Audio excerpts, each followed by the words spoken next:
நம்ம அனைவருமே ஏதாவது ஒரு கர்ம வினையை சுமந்துக்கிட்டு தான் இந்த பூமியில் வந்து ஜனனம் ஆகிறோம். எதுக்கு?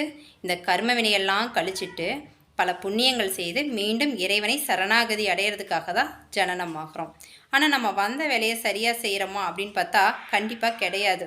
வந்த வேலையை சரியாக பார்த்தா தான் நானும் நல்லா இருப்பேன், நீங்களும் நல்லா இருப்பீங்க, நம்மளை சுற்றி இருக்கிற அனைவருமே நல்லா இருப்போமே.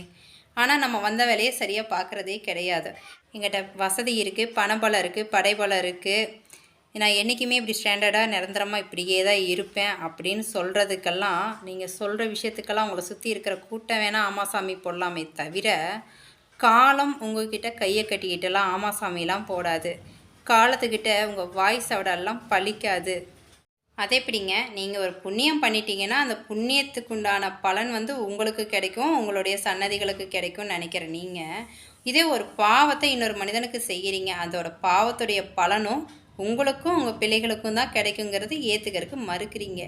ஆனால் ஒரு விஷயம் நல்லா தெரிஞ்சுக்கோங்க, இந்த வாழ்கிற காலத்தில் எப்படி உங்கள் பிள்ளைகளுக்கு சொத்து சேர்த்து வைக்கிறீங்களோ அதே மாதிரி தான் நீங்கள் செய்கிற பாவம் புண்ணியமும் அவங்களுக்கும் சேரும்.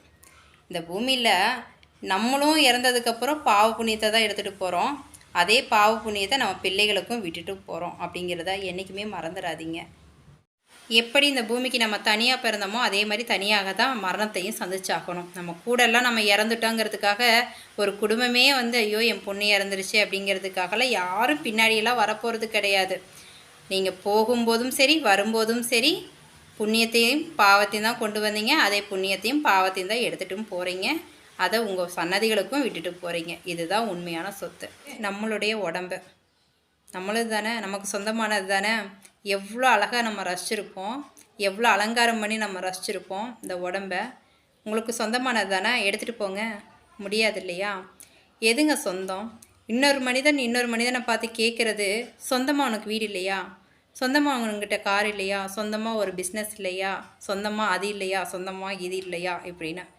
சொந்தம் அப்படிங்கிறது உன் உடம்பே உனக்கு சொந்தம் கிடையாது. இதில் சொந்தம்னு உண்மையான சொந்தம் அப்படிங்கிறது எது அப்படின்னு நினைக்கிறீங்க? இதுதான் நினச்சிட்டே நம்ம வாழ்ந்துட்டுருக்கோம். இதெல்லாம் உண்மையான சொந்தம் கிடையாது. உண்மையான சொந்தம் நீங்கள் கொண்டு வருந்தீங்க பார்த்தீங்களா, இந்த பூமியில் ஜனனம் ஆகும்போது கொண்டு வந்த பாவம் புண்ணியம் தான் சொந்தம். அந்த ஒரு தப்பு பண்ணுற உடனே உன் மனசாட்சி என்ன பண்ணும், அலர்ட் பண்ணும், நீ பண்ணுற தப்பு இப்படிலாம் பண்ணாதீங்க. நம்ம அதை புத்திமதி சொன்னால் கேட்டுருவோமா? உடனே அலட்சியப்படுத்திட்டு துணிஞ்சு தவறு பண்ணுவோம். இதே உன் வாழ்க்கையில் உனக்கு ஒரு அநியாயம் நடக்கட்டும், உடனே கடவுளை பாரபட்சம் இல்லாமல் திட்டுவேன், ஒரு லிஸ்ட்டு போட்டு வச்சுருப்பேன். எனக்கு ஒரு அநியாயம் நடக்கும்போது நீ எங்கே போயிருந்த, உன் கண்ணின குருடா போச்சான்னு. முதல்ல தெரிஞ்சுக்கங்க, இறைவனை நினைக்கிறதுக்கே ஒரு தகுதி வேணும். அதுக்கு அவனுடைய அருளும் ஆசீர்வாதம் நம்மளுக்கு இருந்தால் தான் நம்மளால் நினைக்கவே முடியும். ஆனால் திட்டுறதுக்கு உனக்கு எந்த அளவுக்கு யார் உனக்கு அந்த தகுதியை கொடுத்தது? இறைவன் அனைத்து நேரங்களையுமே விழிப்புணர்வோடு விழித்து பார்த்துக்கிட்டு தான் இருக்கிறாரு. நீ என்ன பண்ணுற, நான் என்ன பண்ணுறேன் அப்படிங்கிறத பார்த்துக்கிட்டு தான் இருக்கிறாரு.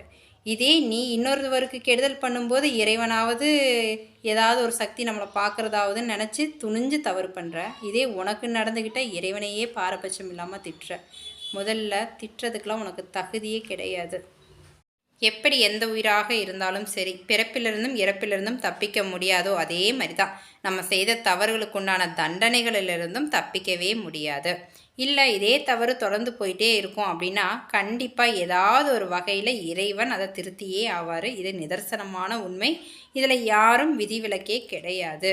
அதனால் உங்களுடைய பிள்ளைகளுக்காகட்டும் சரி, நல்ல பழக்க வழக்கங்களை சொல்லிக் கொடுங்க, நல்ல கர்ம வினையை ஆற்றுங்கள்.